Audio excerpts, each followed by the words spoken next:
invité principal. Jésus, mon invité principal. Il a en lui le secret du mariage, mon invité principal. Nabalié, tande koma nabalié. Ete Yesu, nalibala na yo Yesu kusala. Nalibala na yo Yesu kusala. Yende azali mwinda libala yende azali mwinda libala soki molili ekoti na ndako. Bien-aimés dans le Seigneur, mesdames, mesdemoiselles et messieurs, nous vous saluons de partout où vous nous suivez. Nous sommes dans l'émission Union, l'émission du Messier chrétien des couples international, sous la supervision du visionnaire, le révérend pasteur Florimond Lambois.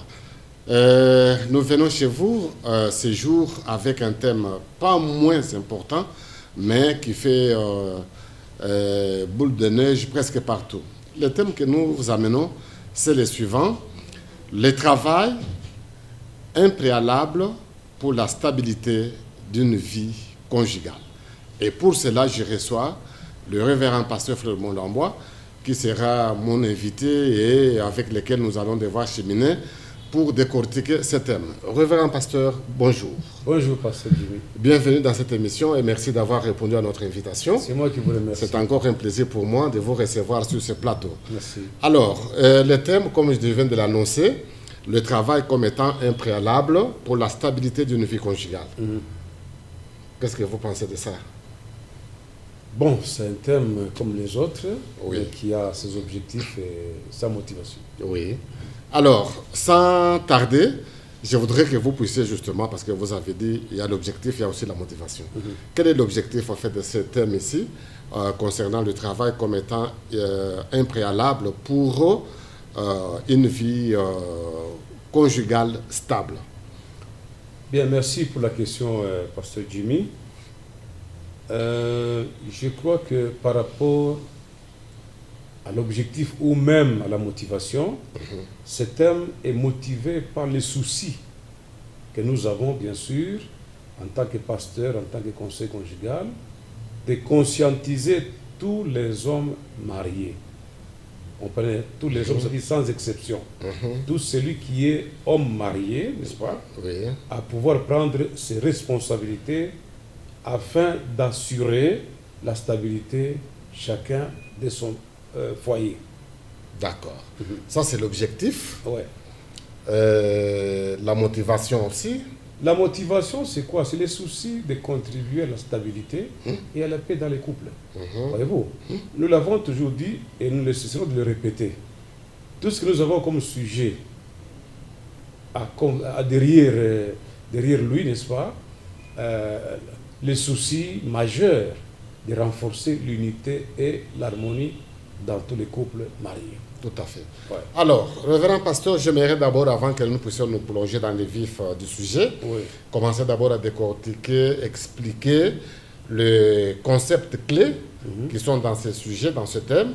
Je répète encore le thème que nous avons, c'est le travail comme étant un préalable pour la stabilité d'une vie conjugale. Alors, voulez-vous nous expliquer les différents concepts qui peuvent permettre à nos amis qui nous suivent de bien comprendre lorsque nous serons dans le corps même du thème? Ok. Bon, sans aller dans des définitions trop sophistiquées, je voulais simplement dire, je commence avec le travail, Ok. qui est le mot-clé d'ailleurs. Ici, qu'est-ce qu'on entend par travail? Nous définissons dans ces contextes le travail comme toute activité physique, mentale ou spirituelle appliquée à une production ou à la création de quelque chose, n'est-ce pas? Comme un moyen pour atteindre un but. Et le but, c'est quoi? Gagner la vie. Tout à fait. Tout ce que l'on peut produire de plausible, d'acceptable, selon la loi, n'est-ce pas? Qui peut l'amener à pouvoir gagner sa vie. Ok. Toute activité qui produit un résultat. Et ici, le résultat, c'est quoi? C'est avoir des moyens pour bien assumer ses responsabilités dans les couples. D'accord. Et alors, il y a aussi un autre concept là-bas, préalable, en fait, parce que comme préalable, Oui. il faut que les gens comprennent aussi. Bon, le terme préalable, ça veut dire seulement ce qui vient avant, ce qui précède. Ici, nous voulons, parce que le sujet c'est quoi? Comme vous l'avez si bien dit, le travail, un des préalables. Tout à fait. Ça signifie qu'il y a des choses qui doivent précéder le travail. Et le travail, pour, excusez-moi, qui doivent précéder, comment je vais dire, la stabilité. Oui. Pour qu'il y ait stabilité, il y a des choses qui doivent être faites en amont. Doivent être conçues, doivent être faites.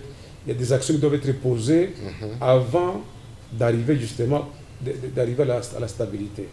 Donc, le travail comme quelque chose, comme un atout qui conduit, qui vient avant, qui précède la stabilité dans les couples. Comme qui dirait, Oui. comme une condition sine qua non Oui, avant ou permettant au fait de créer la stabilité dans les voilà. foyers. Donc, en amont, un facteur clé Oui, oui, qui amène, qui conduit le couple à une stabilité. tout à fait. Voilà. Alors, il y avait préalable, il y a aussi bon, la stabilité même en question, en fait, c'est quoi? Parce que... Bon, par stabilité, j'entends quoi? Un équilibre permanent tout à fait, du foyer, du foyer. de la vie conjugale. Exact, parce que nous parlons de vie conjugale, Oui. nous faisons allusion au mariage. Donc, pour que le mariage soit stable, Il faut du travail. il faut du travail. Ok. Alors, nous allons terminer par la vie conjugale elle-même, en fait. Qu'est-ce que ça Bon, fait dire? disons Ça conjugal. renvoie à quoi? Oui, quand on parle de conjugal, ça qualifie que c'est lié au mariage. Le conjugal, c'est lié au mariage. C'est-à-dire à l'union, au lien entre l'homme et la femme. C'est ce que nous disons, la vie entre l'homme et la femme qui sont légalement mariés. Ok. Conjugal qui tient au mariage en fait, Ok. qui est relatif au mariage. Voilà. Alors, bien aimé, après l'explication sur les différents concepts qui constituent le thème, je répète encore le thème, le travail comme l'un des préalables pour la stabilité d'une vie conjugale. Alors là, sans tarder, je vous remets la parole pour que vous puissiez maintenant nous expliquer un peu et nous allons évoluer avec ça. Ok, merci beaucoup, Pasteur Jimmy. En guise d'introduction, je voudrais que nous lisions la parole de Dieu. Vous savez que tous nos enseignements ont comme fondement la parole de Dieu. Tout à fait. Nous pouvons aborder une science ou une autre, mais le point focal, c'est ce que dit la parole de Dieu. Tout à fait. Alors, nous allons commencer par une lecture. Nous sommes dans le livre, le livre très bien connu, l'Épître de Paul, adressé à l'église de Rome. Nous sommes dans Romains chapitre 12, le 2e verset. Romains 12, Romains 12, verset un 2. texte très bien connu des lecteurs De bibliques. tous. Oui. Bien, nous sommes dans le livre de Romains chapitre 12, verset 2, nous lisons la parole de Dieu. Oui.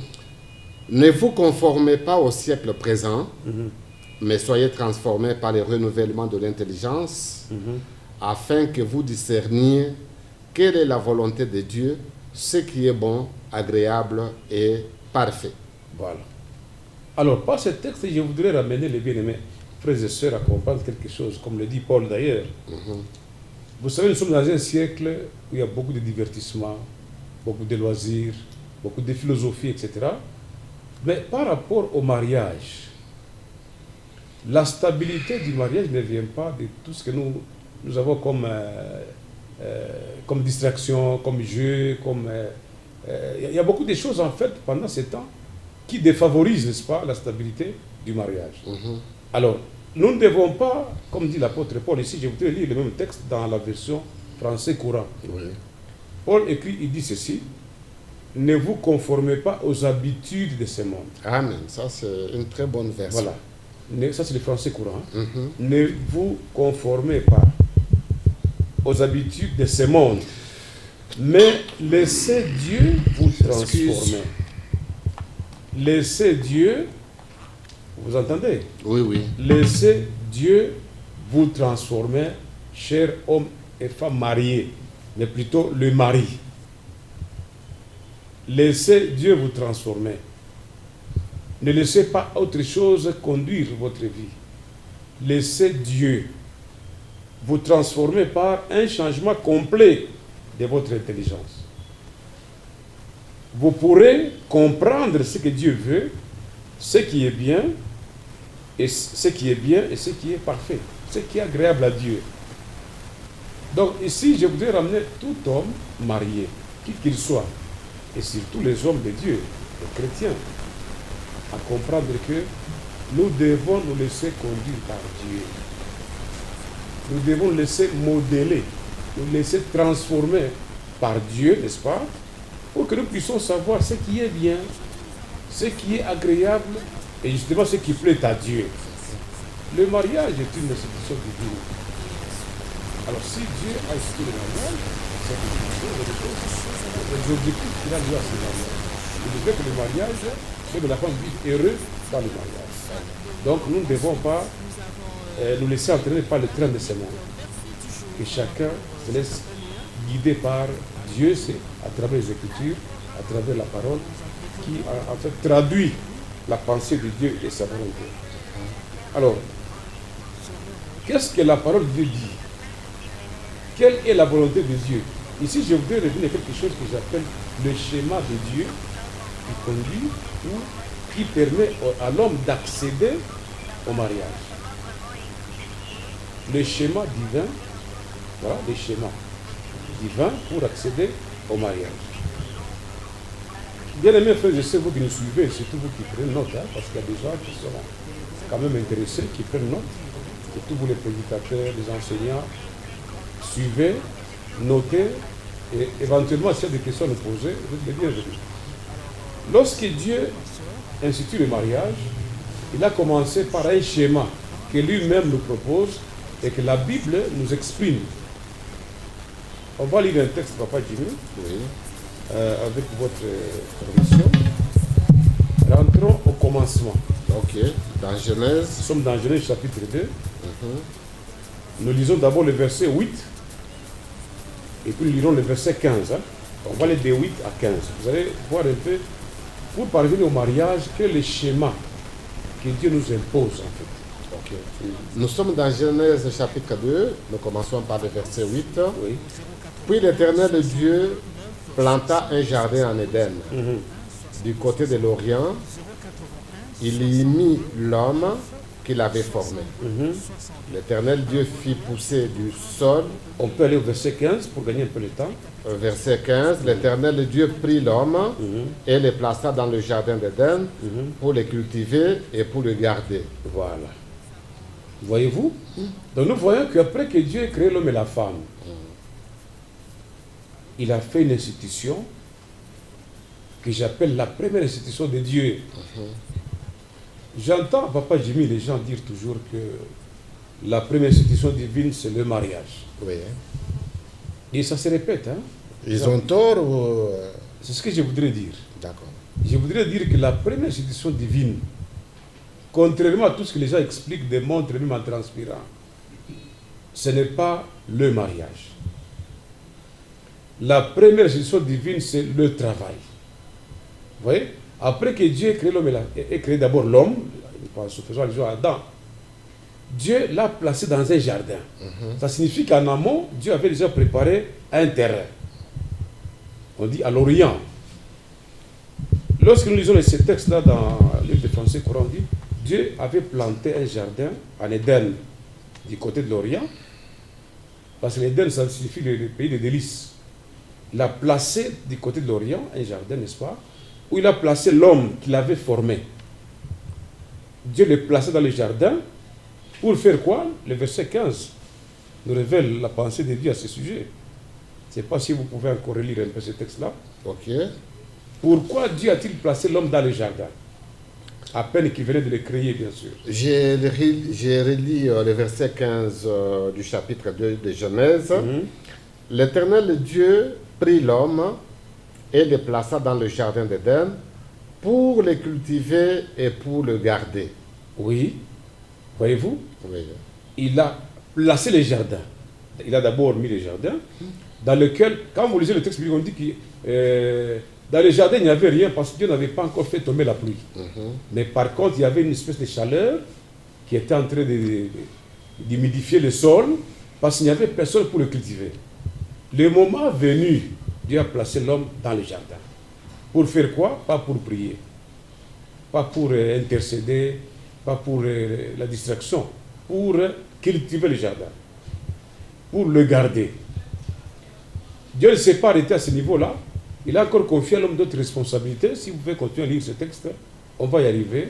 Vous allez voir qu'au-delà de cultiver, de garder le jardin, Dieu a confié notre mission non moins importante à l'homme. Découvrons un peu ça dans le texte que vous avez lu, je crois que Genèse 2. Oui. On peut prendre la partie du 15 et on descend. D'accord. Alors, je vais au 16. Oui. L'Éternel Dieu donna cet ordre à l'homme. Mhm. Tu pourras manger de tous les arbres du jardin, Oui. mais tu ne mangeras pas de l'arbre de la connaissance du bien et du mal. Oui. Car les jours où tu en mangeras, tu mourras. Oui. Je peux continuer? Vous pouvez continuer, mais peut-être qu'on peut... oui, allez-y, prenez un Au peu plus 18. bas. Au 18, par exemple. L'Éternel Dieu dit, il n'est pas bon que l'homme soit seul, Oui. je lui ferai une aide semblable à lui. Très bien. Si nous nous arrêtons à ce niveau-là, vous allez voir que le travail a précédé le mariage. Tout à fait. Oui, Le travail a Ouais. précédé le mariage oui, oui. et le travail est la première institution divine. Travailler, c'est un commandement, c'est un ordre de Dieu, c'est une institution. Voyez-vous, qui a précédé justement le mariage. Qu'est-ce que je veux dire par là? À tous ceux qui ne le savaient pas, ainsi qu'à tous ceux qui projettent de se marier, les fiancés ou les non-fiancés, sachez que avant d'arriver au mariage, il y a un préalable très important qu'on appelle le travail. Nous avons défini le travail ici. Bien sûr, nous ne sommes pas entrés dans des définitions assez compliquées, assez complexes, assez complètes. Mais nous avons présenté le travail comme étant toute activité que l'homme peut produire, n'est-ce pas, peut effectuer pour arriver à un résultat. Le résultat, c'est gagner sa vie, Tout à fait. travailler pour sa survie, gagner l'argent, etc. Alors, Dieu a commencé par le travail. Comme pour dire que sans travail, eh bien, ne vous mariez pas. Donc, les célibataires qui se marient par la foi. C'est une erreur et même une hérésie. Vous comprenez? C'est une espèce d'aventure. Je vais me marier par la foi. Combien de gens se sont mariés par la foi et ont réussi le mariage? Par la foi, ça veut dire quoi? Parce que la foi est une espérance. Donc vous allez espérer vous marier, mais tout en étant marié. Je vais donner un petit conseil aux jeunes gens. La femme coûte cher. La femme est une charge extraordinaire. Vous comprenez? Parce que celui qui veut se marier là, il voudrait bien débaucher la femme. Oui. Il faut la faire partir chez ses parents, où elle mangeait, buvait, où elle dormait, où elle avait un certain confort, elle était sous charge des parents. Dans les frais généraux, comme on dit.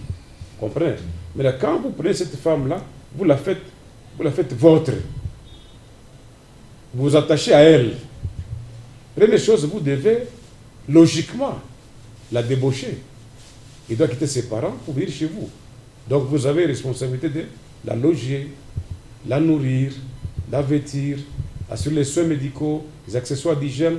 La femme est une charge. La femme coûte cher. Et pour y arriver, Dieu a prévu un mécanisme pour que l'homme ne soit pas équilibré, Tout à fait. pour que l'homme ne puisse pas s'embrouiller. Il a prévu d'abord une espèce d'autonomie pour l'homme. Il a donné à l'homme la possibilité d'être lui autonome, de se prendre en charge avant de penser prendre sa femme en charge. Comme pour dire, kama una kazi, papa unyangalie nikwambie, kama una kazi, usipime kuoa. Je sais que ça va révolter plusieurs, surtout les chrétiens. Le pasteur n'a pas la foi. Mais celui qui a institué le mariage, il a suivi un schéma. Tout à fait. Il nous a proposé un schéma pour nous faciliter la tâche. Oui, oui. Sachez que la femme est une personne et qui a des besoins. Mais vous allez régler les besoins de la femme avec quoi? Par quel moyen? C'est en étant capable, d'abord soi-même, on se suffit, et puis on peut prendre une femme en charge. Mon amour qu'il faut à courrier, il faut avoir. Quand on a mimba, papa, aïna mambo à parrain, aïna mambo à kanisa, aïna mambo à mungu. Je ne sais pas si vous comprenez. Quand une femme conçoit, ce n'est pas l'affaire de Dieu. L'auteur de la grossesse, c'est toi. C'est toi qui dois préparer la maternité, c'est toi qui dois préparer la vie de l'enfant, les soins médicaux, consultation prénatale, tout ce qui est attaché à la grossesse là. La charge ne revient pas à vos parents, même pas à la belle famille, aux amis, même pas aux parrains. Donc les charges, il y a vous comprenez? Alors pour épargner l'homme de toutes ces misères-là, Mungu a institué Kaji. Mbele Kaji qui s'est beaucoup de fois. Mais ça, papa, je m'excuse de vous interrompre. Kaji Kungufu, il m'a choqué. Ça, c'est comme il voilà, j'ai mes diplômes et consorts. On m'a promis Kaji, ma fiançaille, chaque Kawasana. Chaque pita ma 5 ans, ma 6 ans, ils vivent comme des gens de mariés alors qu'ils sont fiancés. C'est beau, Toan Mbele, Dieu pourvoira. Ça, c'est la mauvaise façon de penser. C'est la mauvaise conception de la vie conjugale. Parce que quand le départ n'est pas bon, quand la fondation est mauvaise, ne vous attendez pas à la stabilité. Je vais vous dire, Bibi, on est quoi marraine, 3 mois. Ma faire part. Non. Prière, Mungu tu pâtis sucre. Mungu ça dit que vous êtes comme Bekechi Mouej. Mungu, ça c'est du désordre. Lorsque vous enjambez le schéma de Dieu, lorsque vous allez outre ce que Dieu a prévu, c'est une espèce de péché. Hein? Laissez-moi dire que d'abord, pourquoi vous faites 5 ans de fiançailles? 8 ans, 10 ans. Pourquoi? Moyen à connaître. Quand on a moyen, je me quoi? Est-ce que papa Jimmy? Oui, papa. Ah ouais, comment tu charges à mon guinée, comment on y a suffire? Tu n'as même pas de sous-vêtements, on a cinglé, on a kilato, on a nyumba, mais on a peine de kowa. Mais kowa c'est très bien, c'est facile au tao. Mais enfin, kowa, il faut marier. Marier par la foi. Je ne sais pas comment je peux marier par la foi. Attends. Au mariage andéni. Non, non. Donc nous voulons dire ici clairement, ça peut vous énerver, vous pouvez être déconcerté. Nous vous communiquons la pensée de Dieu. Amen. Quand vous lisez la Bible, vous voyez que Dieu a commencé par donner à l'homme du travail. C'est pourquoi j'ai dit préalable. Il y a beaucoup de préalables, bien sûr, mais parmi les préalables, il y en a un très important, c'est d'abord le départ, le travail. Adam était là. En prévision de la venue d'Ève, Dieu estime qu'il faut que ce monsieur soit capable, non seulement de se prendre de soi-même, de lui-même en charge, mais de prendre celle qui viendra après en charge. La femme n'est pas liée à Dieu. Même si par moment les femmes exagèrent, n'a pas lié ni ma langage avant on a shindo maisha. Des blessés de guerre. Blessés de guerre, on a jambouillé mukicho. Bien que Jésus. Parce que Jésus lui-même a sa femme. Et du reste, ils ne sont que fiancés. Il faut un mariage. Mariage, c'est que mon peuple est et sa femme s'appelle l'Église. Ou sa future femme, s'il faut l'appeler comme ça, son épouse. Donc, j'insiste beaucoup, papa, pasteur Jimmy, enseignons la vérité aux gens.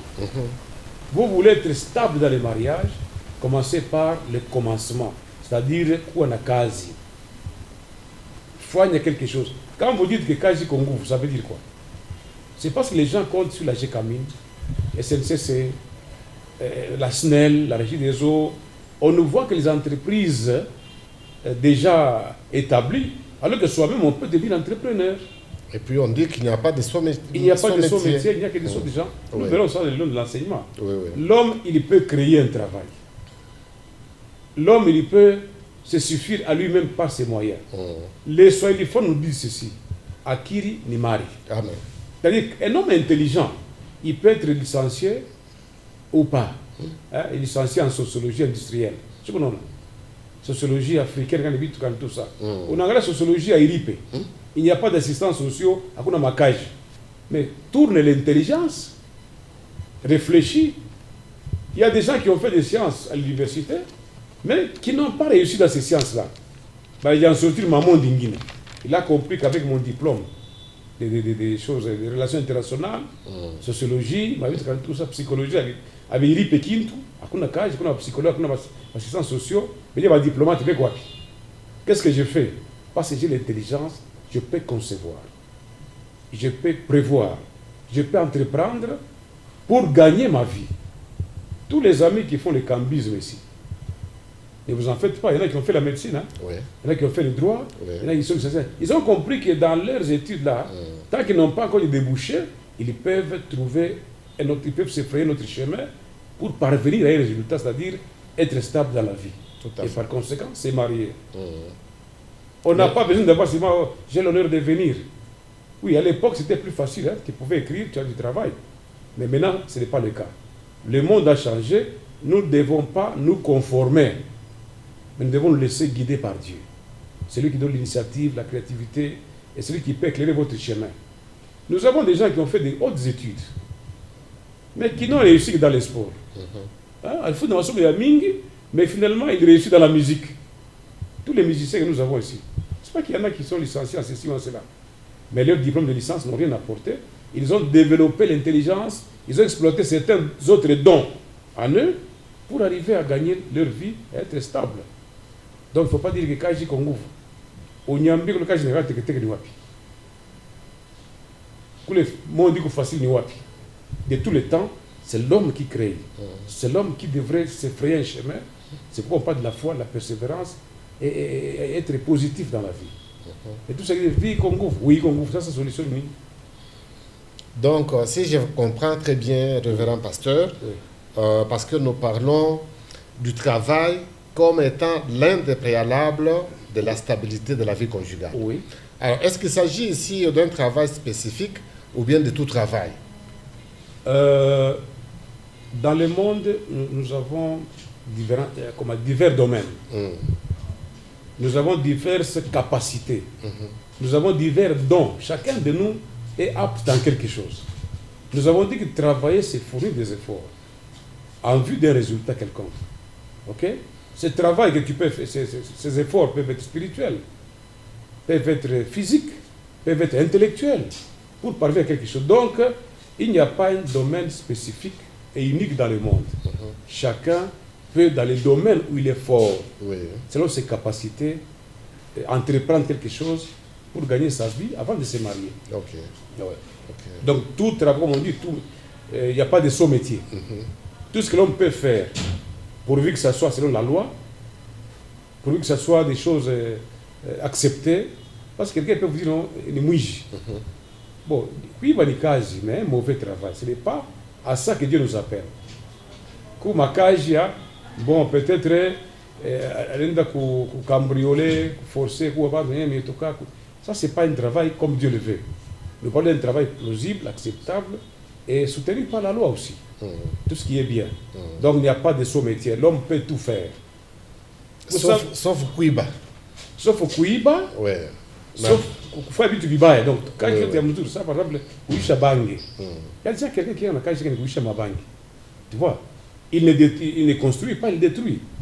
Donc, il m'a dit Ouisha Bangi, Kouiba, Kungiriana, Kolokana. Ça, ce n'est pas ça le travail. Il faut fournir des efforts pour gagner sa vie honnêtement, légalement, loyalement. C'est de ça que je parle. Donc, oui, papa, vous bien. pouvez poursuivre. En parlant de KJ ou du travail, je veux dire qu'il n'y a pas de sous-métier. Est-ce que vous savez qu'un menuisier est très important dans la vie? Parce que s'il n'y a pas de menuisier, nous n'avons pas de chaises. Non, on ne serait pas assis comme on serait pas les assis. sommes là. Vous comprenez? Donc, il y en a qui peuvent dire, je vais être chef de l'État. Oui, c'est pas mauvais. Mais le chef de l'État n'a pas tout. Il a besoin d'une aiguille, il a besoin d'un tailleur, il a besoin d'un médecin, il a besoin d'un cordonnier. Même d'un sidère. Même d'un domestique, d'un cuisinier. Donc, qu'il a quasi ôté, il a procuré abondance, nous dit la Bible. Donc, quasi, il faut fournir effort en vue de gagner Maïcha Yako. Et vous allez voir que Dieu lui-même, c'est un travailleur. Il est le travailleur par excellence. Il a travaillé pendant 6 jours pour faire l'ouvrage et la création de toutes choses que vous connaissez. Donc, Dieu lui-même, c'est un travailleur. Il a travaillé pendant 6 jours. On ne sait pas ces 6 jours calendrier. 6000 ans, parce que ces calculs ne sont pas nos calculs. Mais on nous parle de 6 jours qu'il a travaillé. Donc il s'est mis à l'œuvre. Il a travaillé. l'homme est l'œuvre de Dieu. Et l'homme a été créé par Dieu pour jouir de sa communion avec Dieu, mais aussi d'autre part pour travailler, même pour travailler pour Dieu. Donc l'homme a été créé non seulement pour être en communion avec Dieu, mais aussi pour travailler. Parce que quand on dit, l'homme a été créé semblable à Dieu. Vous comprenez? Mais la ressemblance n'est pas seulement spirituelle, mais c'est aussi dans ses œuvres, dans ses capacités. Dieu a conféré quelque chose à l'homme pour que l'homme puisse également travailler comme lui a travaillé.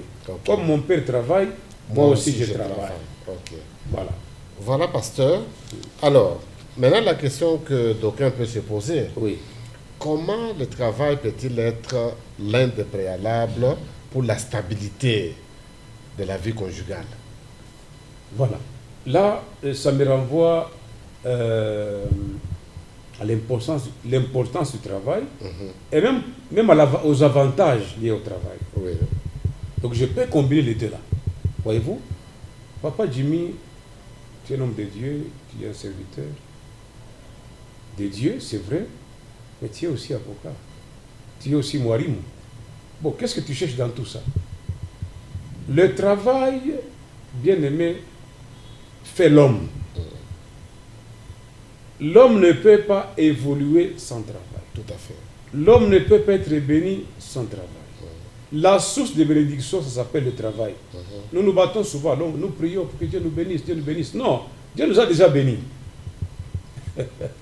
Papa, Oui. regardez un peu ce pays, le Congo ici. On dit que c'est un scandale géologique.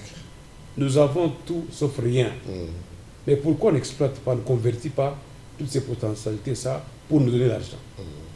C'est une question. Oh non, Dieu, qu'est-ce que Dieu peut donner au Congo que le Congolais n'a pas? On n'a pas. Université, tout le monde. Les hommes instruits, Beko parle.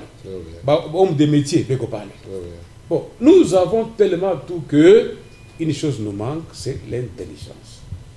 Comment exploiter ce que Dieu nous a donné pour gagner notre vie? Alors, comment le travail devient un préalable? Et là, nous sommes dans les avantages des choses que vous avez dit. L'important, c'est même avantage. Ok. Donc, combine un peu les deux. Oui, oui. J'ai dit que c'était un préalable, ça veut dire que ça vient avant la stabilité. Le travail tel que défini, et même quand vous lisez la parole de Dieu, vous allez voir que tout est un travail de Dieu.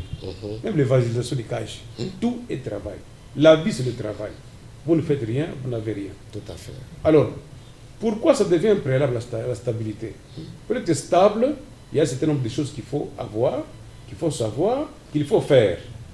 Mais l'un des éléments, l'un des facteurs importants, c'est le travail. Le travail permet à l'homme,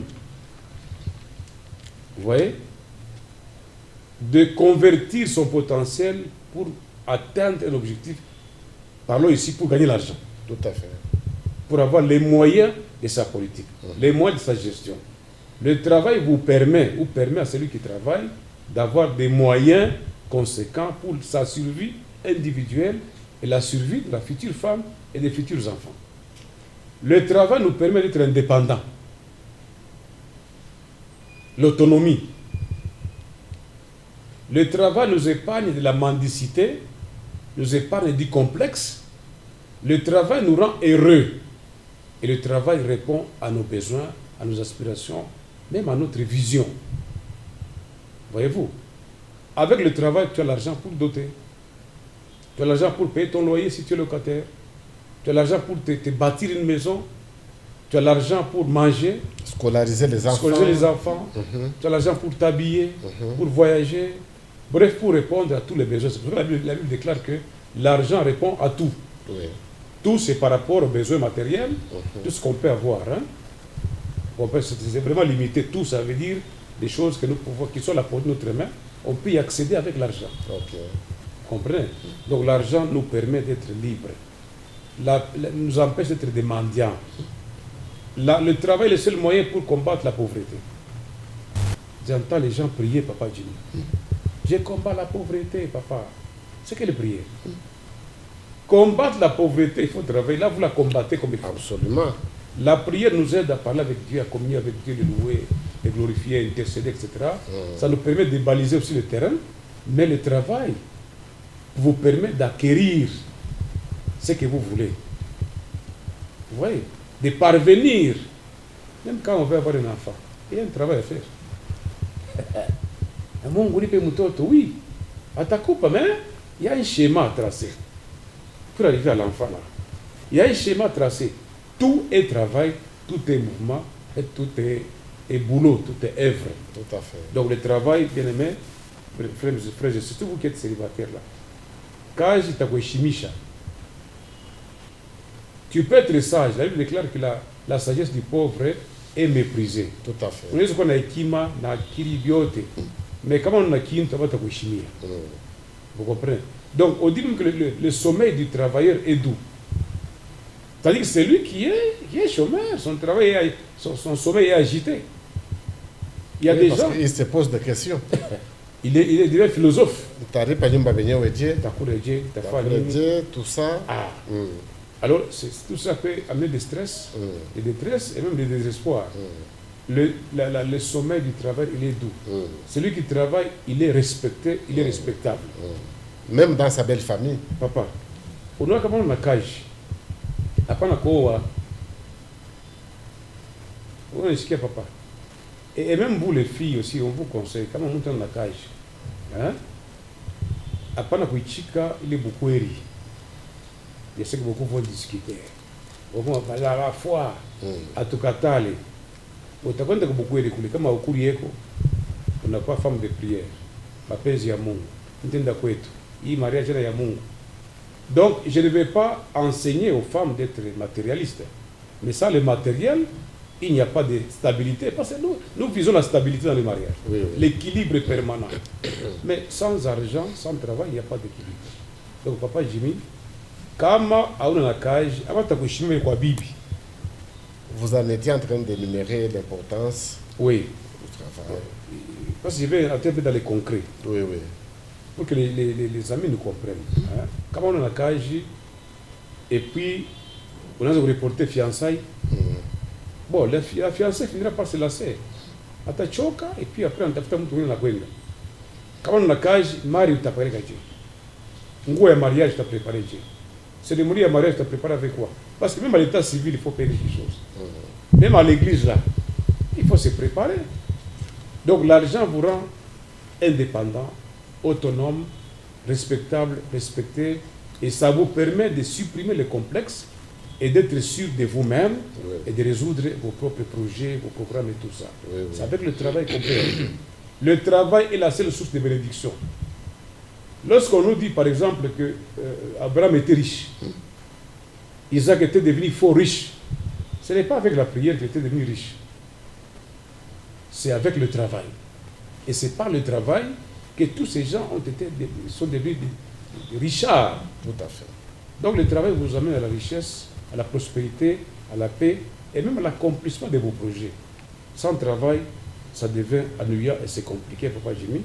Ça, c'est l'importance et même les avantages du travail. Okay. À moins que vous ayez une autre question, parce que la stabilité du couple en dépend. Oui, il y a la stabilité du couple qui en dépend.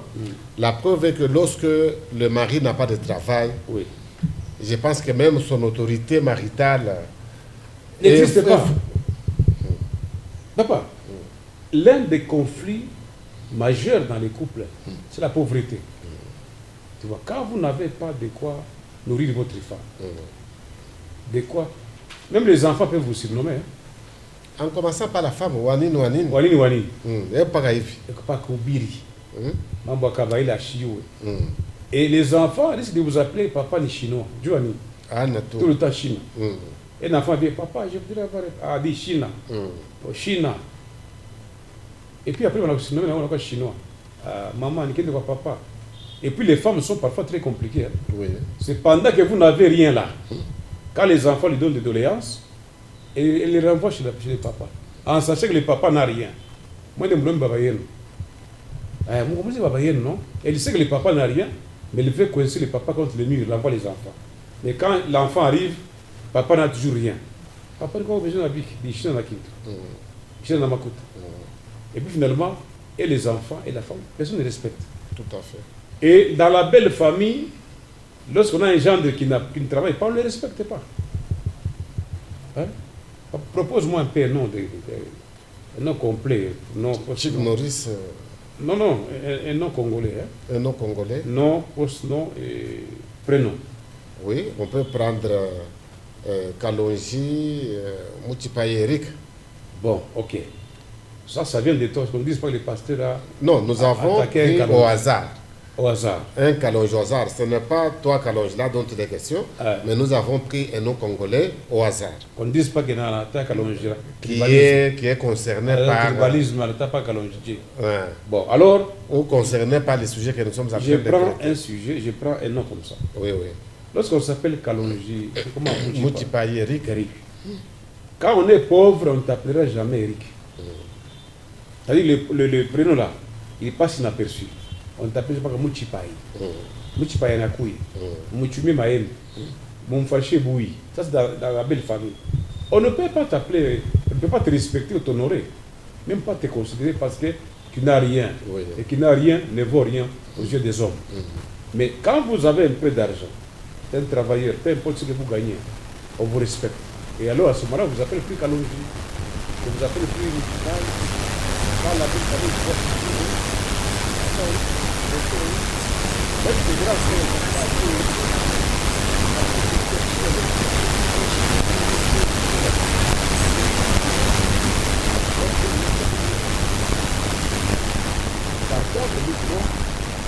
présentez la réalité de paix.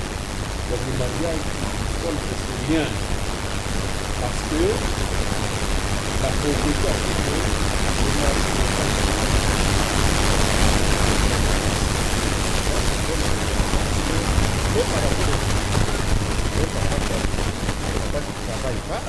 Je pense qu'il ne peut même pas demander à la fille pourquoi tu es revenu à 7 heures. Voyez-vous? Tu vois une fille avec une montre, oui, oui. Un bracelet en or, un téléphone avec Bluetooth. Oui. Tu vois? Le papa n'a pas acheté. Mais comment va-t-il gronder l'enfant? Tu as eu ça où? L'enfant te dira, papa, je suis obligé. Je me débrouille. C'est comme ça que ça favorise beaucoup de... Donc tout ça s'entre dans ce que vous avez appelé la stabilité de la vie conjugale. Oui. Quand on n'est pas stable, quand on n'est pas équilibré, parce qu'on n'a pas de moyens. Or, ces moyens, il faut les chercher. Et la Bible déclare qu'il cherche et trouve. Matthieu 7,7. Cherchez, vous trouverez. Frappez, on vous ouvrira, etc. Donc, l'homme est appelé à pouvoir travailler dans tous les domaines. Même pour prêcher, il faut travailler. Donc, il faut prendre la Bible, il faut méditer. Et c'est pour ça que je conseille beaucoup de nos serviteurs, pas de mes serviteurs, serviteurs de Dieu, beaucoup de mes confrères pasteurs, des collègues chrétiens, etc. Et c'est toujours bien d'aller aussi faire les cours bibliques, faire les cours théologiques, parce que tout c'est du travail qui vous permettra de faire votre ministère de manière équilibrée, au lieu de commencer à mentir les gens. Donc on a tu sors du contexte, tu commences à raconter des choses, et puis les gens disent Amen, tu empoisonnes les gens. Tu vois, les prédicateurs doivent travailler, c'est-à-dire qu'ils doivent faire des recherches, apprendre comment prêcher, comment sortir du contexte, un message, etc. Donc tout est travail. La caméra ici, papa, c'est un travail. Parce que même la Bible dit que c'est lui qui ne travaille pas. On va y arriver, qui ne mange pas. Donc même la Bible encourage les gens à pouvoir manger. L'éducation des enfants en dépend. Quand on n'a pas de moyens, il est difficile de scolariser les enfants, de les prendre en charge. Beaucoup d'enfants que nous avons sur la rue, on appelle les enfants de la rue, même si la rue n'a jamais été la maternité, ces enfants-là subissent les conséquences de la pauvreté. Or, la pauvreté est entretenue par le fait de ne pas travailler. Vous voyez des gens qui sont à l'église du matin au soir, des femmes comme des hommes, ils prient du matin au soir, et puis après. Mais un jour compte 24 heures. Dans les 24 heures, bien aimés frères et sœurs, nous avons besoin de la stabilité, de l'équilibre. Il y a 8 heures de sommeil qu'il faut enlever. 8 heures de sommeil. Il y a aussi 8 heures de travail. 8 heures de travail, pas 8 heures au travail. 8 heures de travail. Mais il y a aussi 8 heures pour les divers. 8 heures, dans les 8 heures là, on peut aller à l'église. Dans les 8 heures là, on peut lire un journal. Dans les 8 heures, on peut prier. Il faut de l'équilibre dans ce que nous faisons. Mais lorsque vous restez à la maison, ou plutôt à l'église, du matin au soir, vous n'avez pas semé, mais vous voulez récolter. Lorsque les offrandes, l'heure des offrandes, le temps des offrandes arrive, qu'est-ce que vous allez donner dans les paniers? Rien. Pourquoi? Parce que vous n'avez pas travaillé. Même les oiseaux quittent leur nid, se déplacent à la recherche du repas. Si un oiseau reste éternellement bloqué dans le nid, il va mourir là-bas de faim. Et à qui sera la faute? C'est à l'oiseau qui ne s'est pas déplacé. Cherchez, vous trouverez, frappez, on vous ouvrira. C'est un texte biblique. Alors, Papa Jimmy, j'insiste beaucoup pour que celui qui veut se marier ne puisse pas dire que je me marie par la foi. Oui. C'est une bêtise. La foi n'exclut pas l'intelligence aussi. Ou la foi n'est pas une stupidité. N'est pas un suicide mental. N'est pas... Vous voyez un peu tout ça. Donc nous devons, dans la foi, vous savez quand quelqu'un qui a la foi, j'ai la foi que je serai ministre un jour. Parce que j'ai la foi, je travaille à ça. Je travaille comment? Par les études. Une qualification pour prétendre être un jour ministre. Ça se prépare en amont. Voyez-vous? Et c'est un travail qui se fait. Tout se fait par un travail. Tout se réussit par un travail. Sans travail, pas d'équilibre dans le mariage surtout.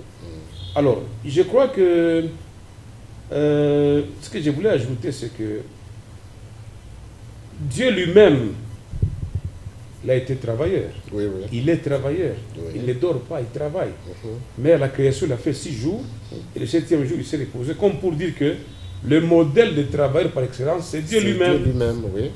Jésus est venu, il a travaillé aussi pendant 3 ans, à former les disciples, à annoncer le salut, etc. C'est un travail qu'il a fait. Alors Dieu, on va peut-être lire aussi quelque chose de la parole de Dieu. D'accord. Dieu a souvent encouragé son peuple à œuvrer pour lui. Dans l'Ancien Testament, quand vous lisez Exode 26, c'est trop long, Oui. ou même un Chronique 28, verset 10, Dieu donne du travail. Vous allez me construire l'arche, le tabernacle, vous allez faire ceci. C'est-à-dire que Dieu ne faisait pas tout. Il ordonnait à l'homme de bâtir, de faire ceci, de construire un hôtel, etc. C'est un travail que ces gens faisaient.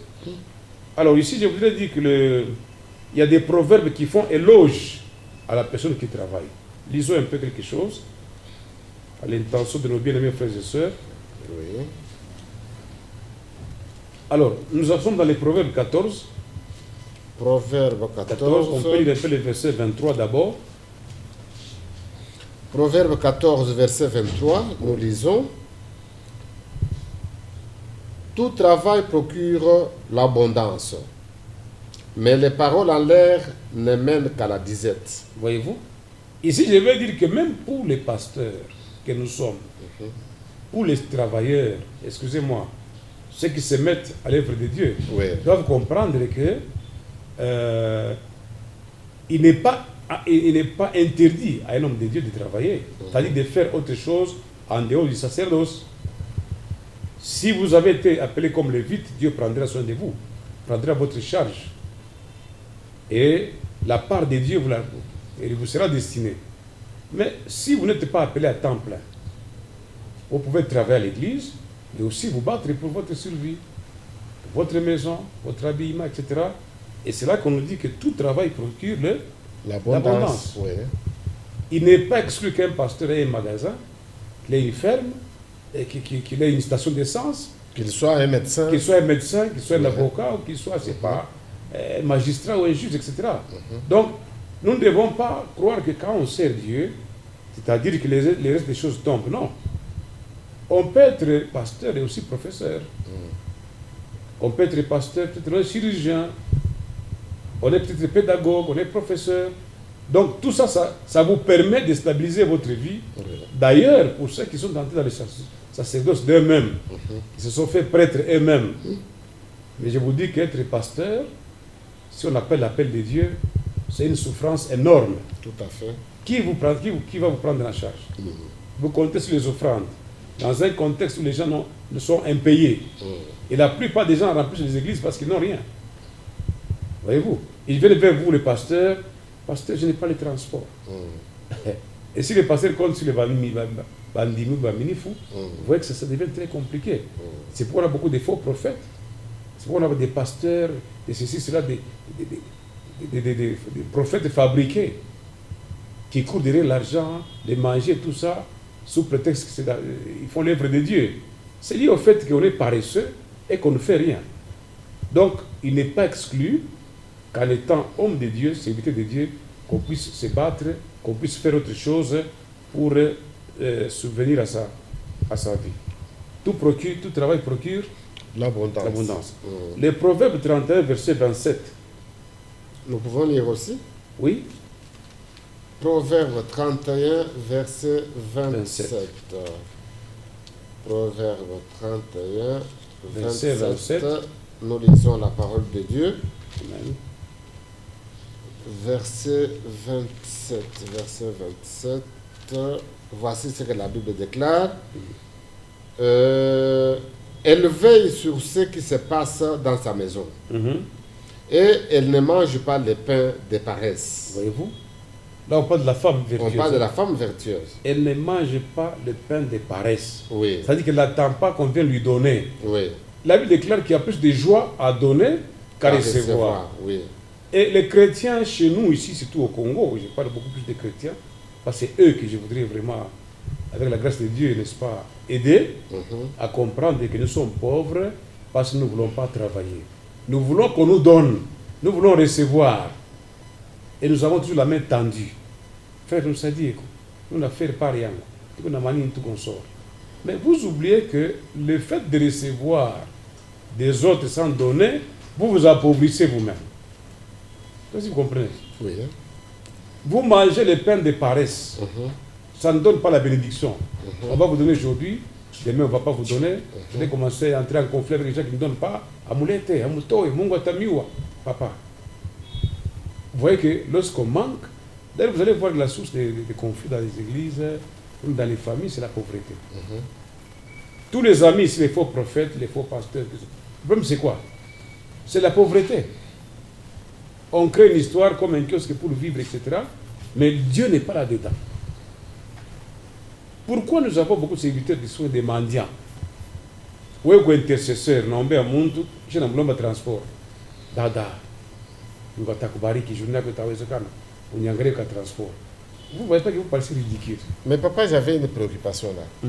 C'est vrai que le travail, c'est un préalable pour la stabilité de la vie conjugale. Oui. Bon, mais alors, vous ne trouvez pas que si jamais les jeunes gens qui n'ont pas encore trouvé d'emploi, c'est vrai qu'ils ne peuvent pas se marier parce que ils n'auront pas de quoi stabiliser leur foyer. Est-ce que ça ne peut pas, ce n'est pas ça qui peut être à la base de beaucoup... Des divorces, oui. des désordres, des mésententes dans les couples. Ou bien des fiançailles éternelles.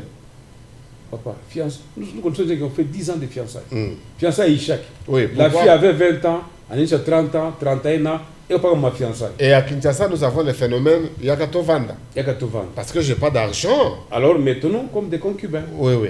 Tu vois, la pauvreté, elle est médiocre. Ce n'est pas quelque chose qu'il faut souhaiter dans la vie. Elle rend les gens ridicules, improductifs, inutiles dans la société. Voyez-vous? On dit que la sagesse du pauvre est méprisée. Oui, oui. C'est-à-dire que tu peux être sage, mais si tu n'as rien, tu te prends devant un gouverneur, devant une autorité, je vais t'évangéliser. Mais il te regarde d'abord comment tu es habillé là, et comment tu parles. Comment il va croire dans ton évangile là?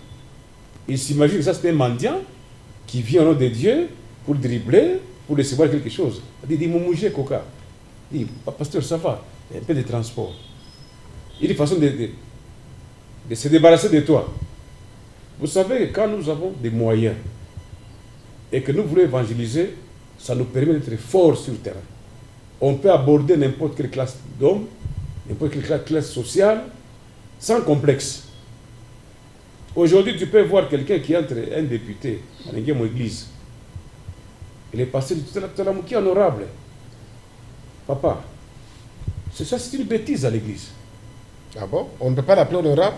J'ai dit, on l'appelle honorable, mais l'église a comme patron, c'est Dieu qui est le patron de l'église. Oui. Mais à cause de la pauvreté, on veut élever les gens à l'église, place d'honneur, et ceci, cela, parce qu'il est... Non, moi je pense que c'est vrai. Nous pouvons respecter chacun selon son rang. Mais dans l'église, c'est Dieu qui est patron. C'est Dieu qui est chef. Tout en passant honorable à Seme Kidoko. À Seme Kidoko, mon église. Qu'est-ce qu'il a à dire? Sinon faire sa campagne, faire sa visibilité, et là il peut faire ça ailleurs. Hein. L'église, dans l'église, c'est Dieu qui est le seul patron, le seul chef. C'est la maison de Dieu. Dieu règne là-bas. Nous pouvons nous respecter mutuellement, chacun, frère, sœur, chacun selon son rang. Mais on ne peut pas aller donner la parole à quelqu'un parce qu'il a... Non. Non, papa, vous là, vous êtes un dignitaire d'État. Oui, Pour ceux qui ne le savent pas, je l'ai dit, vous êtes un dignitaire d'État. oui, Je vous reçois dans mon église, oui. je vous présente comme un dignitaire d'État, je vous passe la parole. Est-ce qu'il y a un péché par rapport à Rentrons, ça? dans quel contexte vous allez me passer la parole? C'est juste une parenthèse, sans nous écarter bien entendu de notre thème du jour, Oui. qui parle sur le travail comme étant l'un des préalables pour la stabilité conjugale. Oui. Mais ici, nous ouvrons juste une parenthèse. Oui. Oui, bon, vous... Regardez, quand moi j'entre à l'église, je n'entre pas comme un dignitaire d'État. Parce que l'église n'appartient pas à l'État. Un dignitaire d'État, c'est un titre honorifique. Hein, pour honorer quelqu'un qui a rendu des loyaux services à l'État, très bien. Oui. Mais ça n'a rien à voir avec l'église.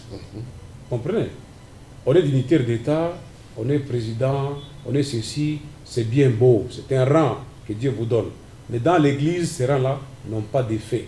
J'entre à l'église comme chrétien, j'entre à l'église pour honorer Dieu, adorer Dieu, pour rendre à Dieu sa gloire. Si on me présente comme un visiteur, si on me présente comme quelqu'un qui était en voyage et qui est revenu, c'est différent de m'accorder, moi, l'importance des dignitaires d'État dans l'église.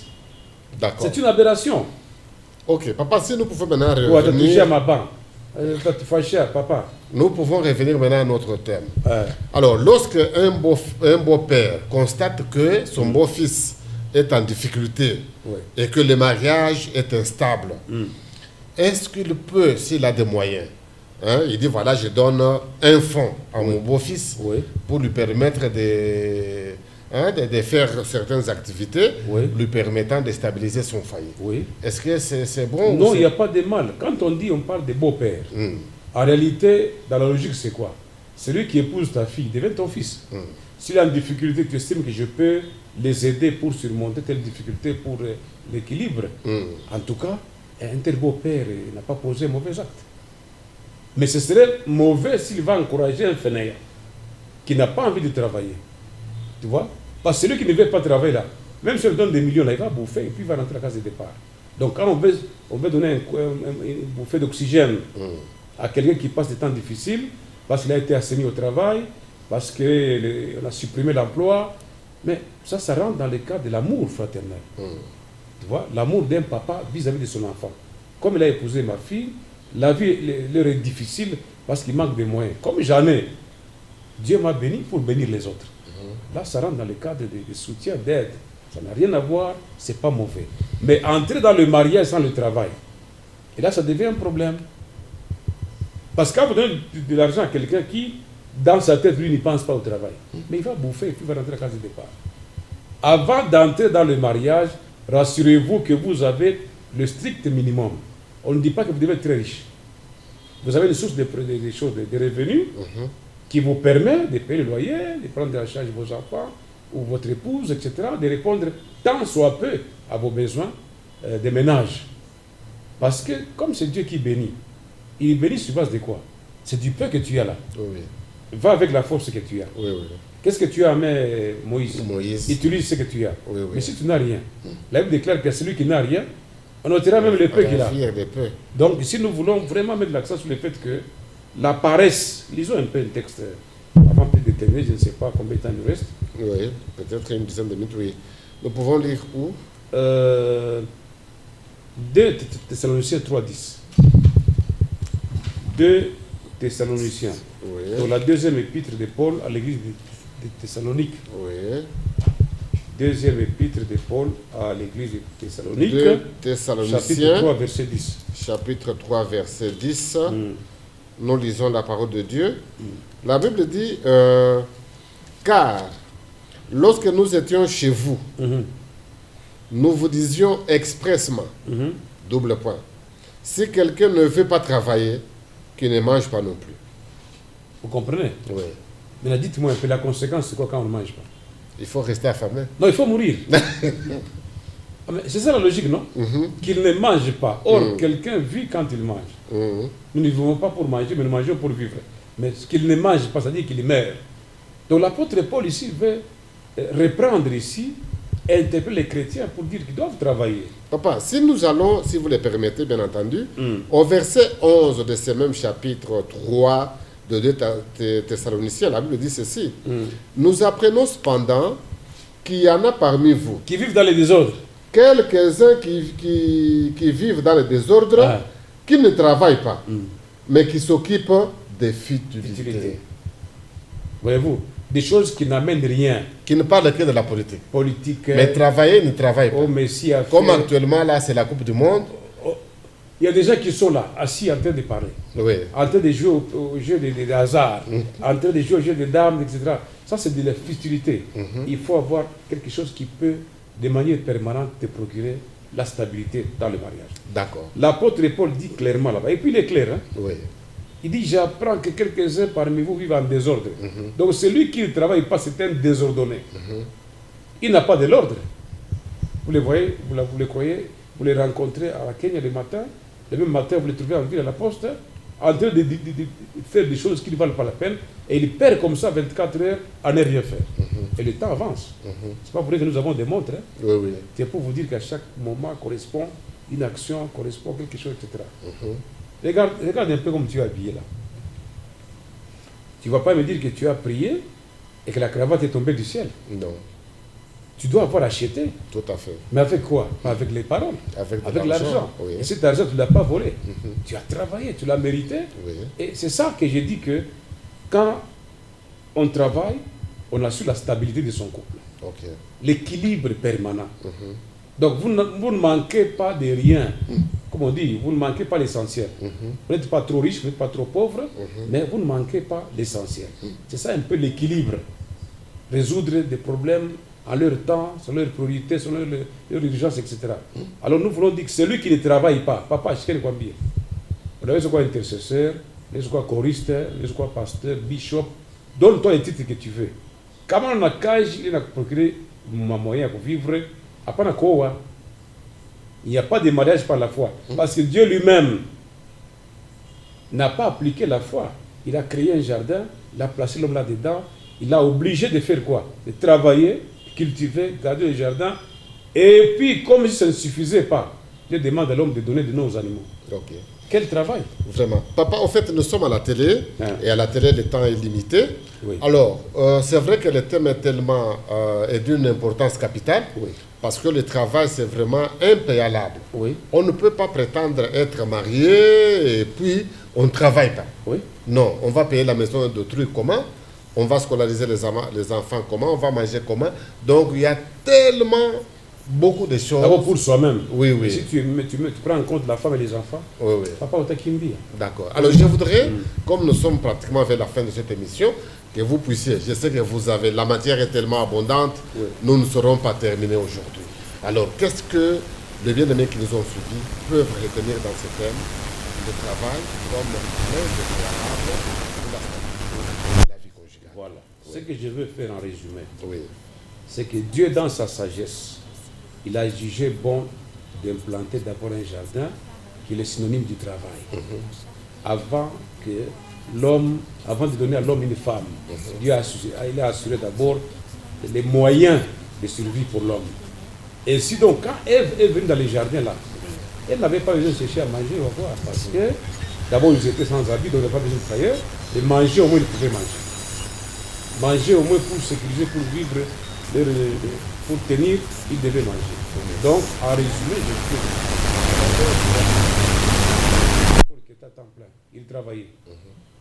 Il travaillait. Quand il avait chaud, il n'avait rien, il est écrit qu'il allait fabriquer des tentes. Oui. Pas pour habiter là-bas lui-même, mais pour les vendre et gagner l'argent. Tantôt il était soutenu par l'église, tantôt il se battait lui-même par ses efforts. Donc que celui qui n'a pas du travail ne se donne pas le luxe de se marier.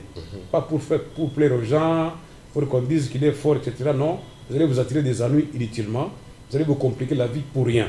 Vous voulez vous marier, un des préalables très importants, préparer la base, c'est-à-dire ayez du travail, Oui. qui va vous servir de support pour vous-même et aussi pour la famille future que vous allez former. D'accord. Même pour ceux qui sont déjà mariés, et peut-être ils avaient commencé la vie du couple par le mariage, Oui. mais certaines circonstances ont fait qu'ils puissent perdre le travail. Oui. Qu'est-ce que vous pouvez dire à cette catégorie de gens? Merci pour votre intelligence, Papa Jimmy. C'est un homme exceptionnel. Merci, papa. Regardez, le travail est permanent.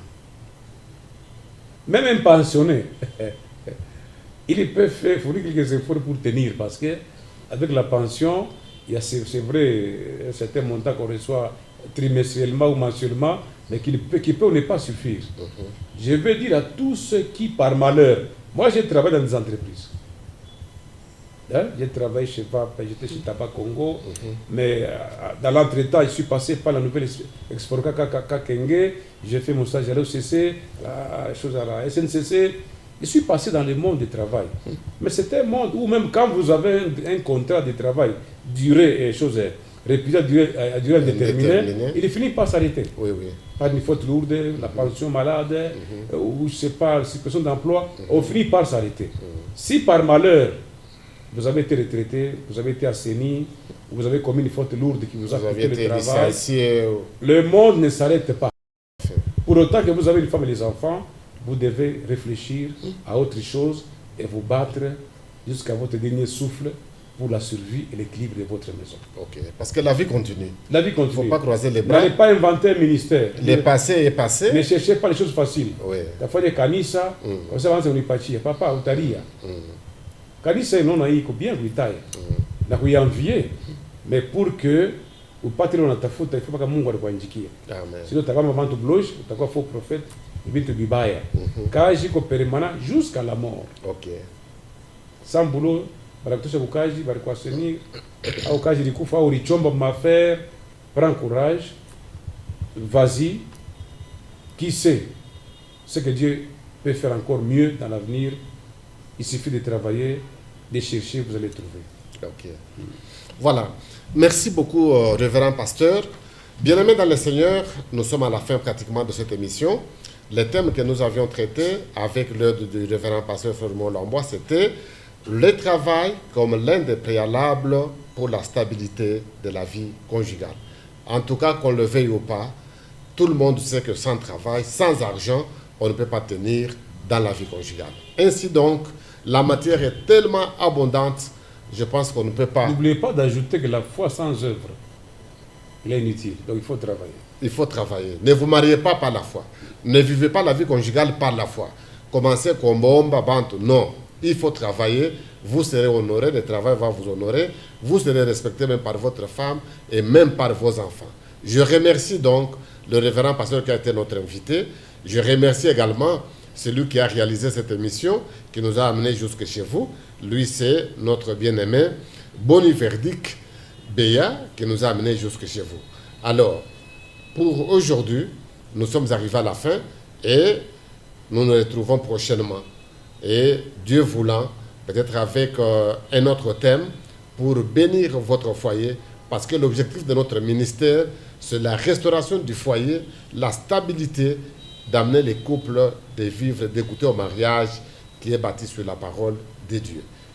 Le rendez-vous est pris pour la fois prochaine. Merci, que Dieu vous bénisse. Mon invité principal, Jésus mon